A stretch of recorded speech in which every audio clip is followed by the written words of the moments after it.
Discussions about how sports will return are still ongoing, and now that the focus has turned toward fall sports, colleges are deciding if and how football seasons will take place. Sports Director David Edelstein spoke with local Division III coaches to see how they are in the planning process.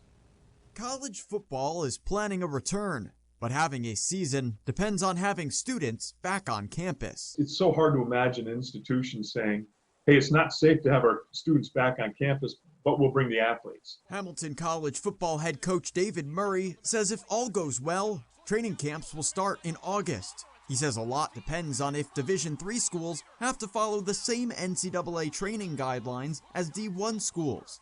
2 weeks of up to 10 people together, followed by 2 weeks of 50 people max. I mean, that's 28 days before you could have your full football program out on the field. Utica College football head coach Blaise Fagiano says a physically distanced training camp could delay the season up to 2 weeks to the end of September. Before I start really planning how that's going to look for us, I want to wait and see if that's going to alter it all. The season is being shortened from the end as well. Hamilton College updated its academic calendar on Monday, saying the semester will end before Thanksgiving to prevent students from coming back after break. And the question becomes, how many games can you play to make the season meaningful?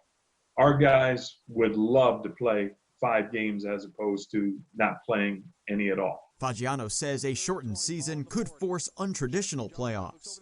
Both coaches say discussions about whether it's even safe to travel to other schools are ongoing. So whether a school plays football or not this year in Division III, it's being left up to the leagues and most importantly, the individual institutions. Both coaches say even with all of this thought, a lot is still uncertain.